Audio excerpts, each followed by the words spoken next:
ఇలా వచ్చి అలా వెళ్లారు. వెళ్తూ వెళ్తూ నీళ్లు తాగినంత ఈజీగా కిలోల కొద్ది బంగారాన్ని కొట్టుకెళ్లారు. పోలీసుల కంట్లో పడ్డ నిఘా నేత్రాలకు చిక్కిన వాళ్ల జాడ మాత్రం దొరకకుండా జాగ్రత్త పడ్డారు. భారీ చోరీకి పాల్పడ్డ దొంగల ముఠ చాలా నాగ్గా పారిపోయింది. కార్ నంబర్ ప్లేట్ ఒక్కటే పోలీసులకు కీలక ఆధారంగా మారింది.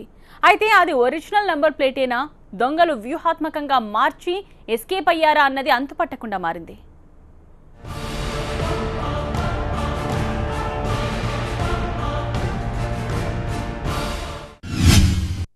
గోల్డ్ బిజినెస్ టార్గెట్ గా లూటీలకు తెగబడుతున్నారు.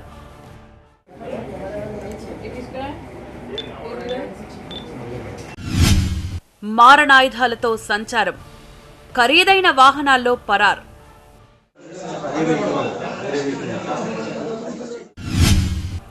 రోజుల తరబడి రెక్కీలు, పక్కా ప్లాన్డ్గా చోరీలు.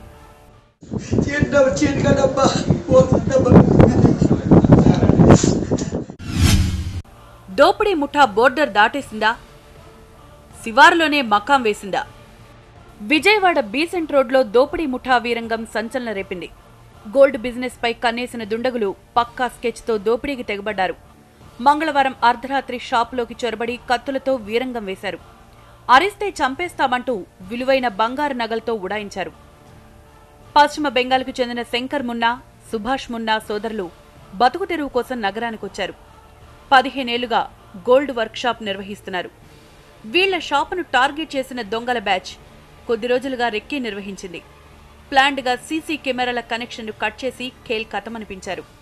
8-10 మంది వచ్చారా, వచ్చే గన్ కత్తుడి చూపించే అందరూ ఒక రూమ్కి వెళ్ళు చెప్పి ఒక రూమ్లోనే తోసేసారా. మనకి చేసే మొత్తం డెక్స్లు, బీరువాలు, బంగారం ఏముంది, బంగారం బిస్కుట్ వస్తూ తయారు ఉంది మొత్తం తీసుకునే బ్యాగులు పెట్టాడా. మనకి కొట్టాడా, కత్తుడు తీసుకొని మనం ట్రై చేసాం. మన దొంగనే చెప్తాను, మన అంతా ట్రై చేసా కానీ మనకి కత్తుడి గొంతు చూపించి కత్తుడితో కొట్టాడు. మా చెయ్యి కూడా కట్ అయింది. కత్తుడు ఒక 2-3 డేస్ ఎక్కి నిరసన చేసి ఉంటారని నేను అనుకుంటున్నాను. ఎందుకంటే నైట్ 10 ఆ టైంలో అంటే కొంచెం బీసెంట్ రోడ్ ఇది రద్దీగానే ఉంటుంది. కానీ 10 గంటల కంటే వీళ్ళు ఆ టైంలో అన్ని పొట్లాలు సర్దుకొని చాలా ఫ్రీగా ఉండే సమయం అది. మరి అలాంటి సమయంలో అన్ని పొట్లాలు ఒక చోటకి వీళ్ళు వర్కర్లకు ఇచ్చి చేయించుకుంటారు బయట. అవి కూడా అన్నీ 10 గంటల సమయంలో వీళ్ళ దగ్గరికి ఆ రోజు డెలివరీలు ఇచ్చే వస్తువులన్నీ వీళ్ళ దగ్గరికి వస్తాయి. ఆ టైంలో అయితేనే భారీ మొత్తంలో దొరికిద్దని వాళ్ళు పక్కా ప్లాన్డ్గా ఇది చేశారనేది నా ఉద్దేశం. దుండగులు టార్గెట్ చేసిన షాప్ రద్దీగా ఉండే ప్రాంతంలో ఉంది. ఓవైపు బందర్ రోడ్డు, మరోవైపు ఏలూరు రోడ్డు. దోపిడీ చేశాక పారిపోయేందుకు అనువుగా ఉండేలా ముందుగానే ప్లాన్ చేసుకున్నారు. అలాగే వెంట తెచ్చుకున్న సంచుల్లో బంగారు ఆభరణాలు, గోల్డ్ బిస్కెట్లు, చైన్స్, వెండి వస్తువులు ఇలా అన్నింటినీ నింపేశారు. మొత్తం 10 నిమిషాల్లో వచ్చిన పనిని కానిచ్చేశారు.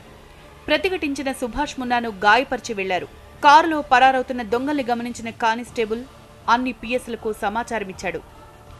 గుంటూరు చిలకలూరుపేట దగ్గర దొంగల కారును గుర్తించిన పోలీసులు వాళ్లను అడ్డుకోబోయారు. అయితే ఖాకీల కళ్లుగప్పి ఎస్కేప్ అయ్యారు దొంగలు.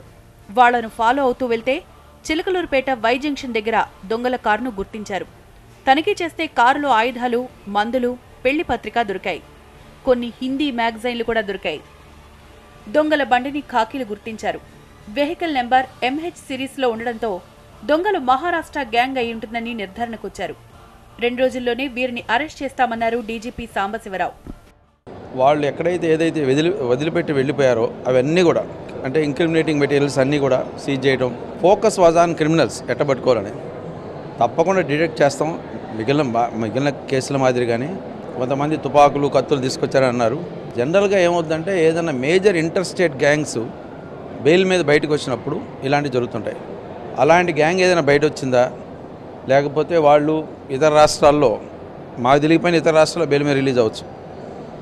అలాంటి గ్యాంగ్స్ ఆపరేట్ చేస్తుంటే how exactly we should do అనే దాని మీద వర్కౌట్ చేస్తాం. భారీ చోరీ కేసును పోలీసులు సీరియస్గా తీసుకున్నారు. ప్రత్యేక బృందాలు గాలింపు చేపట్టాయి.